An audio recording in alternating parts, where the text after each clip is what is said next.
Hey guys, sorry I'm getting back to you so late. Monday night I had to take Mikey. Mikey, his back's been hurting, and we were concerned whether it was going to be something with his kidney or it was actually a muscle pull. And we had him at the doctor today to do a thorough exam and took some tests, and it appears it's a muscle pull, but he has acid reflux. Maybe too much stress from me, but. I did get your email, Bill, on the way to the North Hills versus Moon game. Mikey and Nathan played against Ian Farady's team. They had three. It's Joe Sell's team, and they have three AAA players. They scored 8 goals. It was 8-3. But I'll tell you what with North Hills has to work with, the shots were pretty even. It was a pretty good game. They have three AAA players in their team, and 6 of the 8 goals were scored by 2 players. 2 of the 3 AAA players. So, I did see the thing that the Weiss Tech has with the 8 options bill that you talked about, and I think that might be a little bit much. I do like some of the options, and I want to show you what I think we should pick and choose out of these 8. Actually, we're going to pick. I think we should pick 2 of them, and I want to show you a third one that I think might be helpful as well. I think this option 1 here is a good one. The thing that I would like to see is the F1 actually possibly come closer to the goalie. They say the reaction time within 10 feet is less than the goalie can actually handle. That beyond 10 feet, he has the time to be able to make the save.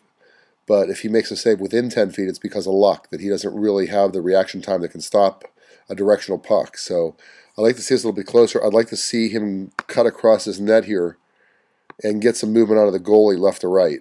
It might even be a situation where we might have F2 come in behind him for support, and he might draw this goaltender, to the upper side here. And if he comes in behind him, a drop pass that puts it in the net here. Option 2 I do like. Option 2 is the pass, in front of the goalie, so the goalie doesn't have a chance to stick it, and then the far post obviously drags it in. This particular play here, this option 3, I would actually prefer with the drop pass here that he then puts it through to the far post and then puts it in. That's just a personal preference. I believe in getting the goalies to move. That was one of the big things we talked about in 3-on-3 season, was getting the goalies to really move when the girls' team couldn't be beat and they were beating up on everybody. We beat them, I think, 11-1 or something in the first time we played them, and it was all because I realized that the goaltender for that girl, once she went down and slid one side, that she was done. She couldn't get back up. And I told all my kids, get her to move once, get her to slide, and the net was completely yours. And that's how we scored just about every one of our goals. And a lot of goaltenders are like that. They can make that good slide to the one side, but to get back up on their feet at this level and be able to get to the other side is almost impossible for them. And that's why I wanted to ask. That's why I wanted to talk to you about this other possibility that's not on this thing here. And I see there's a lot of drop passes. This is a good one here. This one's a drop pass to here and then over to here. That's a good one too. I like option 4. Option 5, I think, you pull back here and then you pass to the F3 is going to be the third guy into the zone.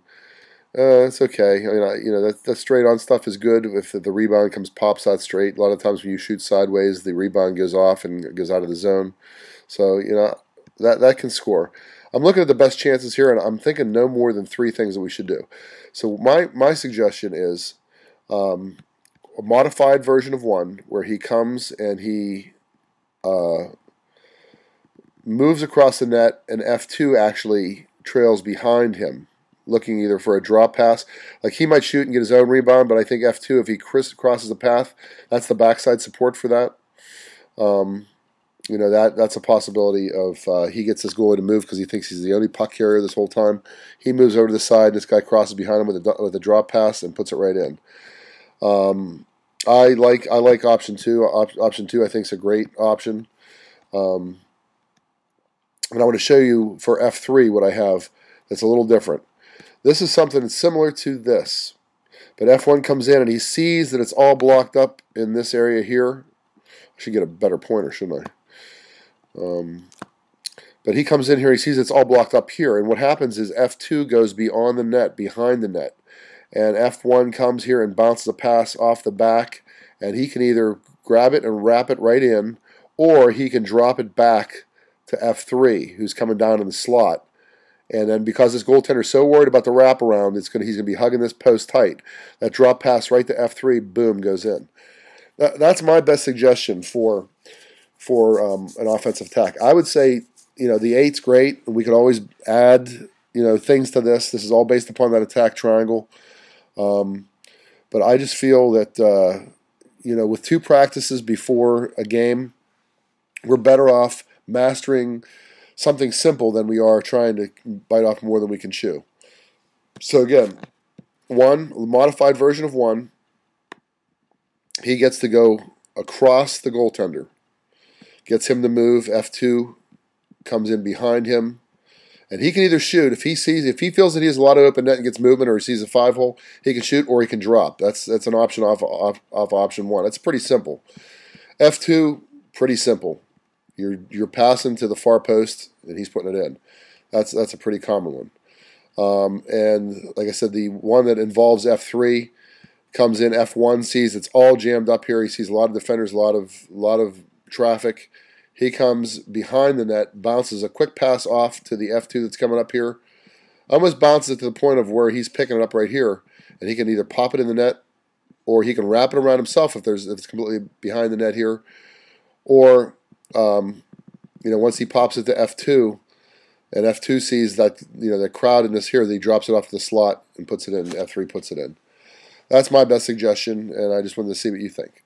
Okay, I'll just wait to hear what you guys see email-wise, or response to emails. The transition that Weiss Tech uses, where the guy comes and picks up the pass here and they weave in the deep. The big thing is getting F1 deep and wide, to pull the defenders out. Any variation we do with a crisscross in the center, a 3-man drill. He's big on front and backside support. Options to pass it to in the front. I always said that it's real important for kids to follow their pass, because a lot of times what they have to do is they have to skate to where they passed it, because what happens is when we lose that puck, it's usually a one-on-one situation. He can't handle the pass and someone picks it off. But if he follows his pass, he passes it and he immediately skates to where he passed it to, he becomes the 3rd man in. A lot of times we'll be able to pick up that puck if it's sort of a stalemate between the 2 players. All right, I'll wait to hear what you guys think. Talk to you soon.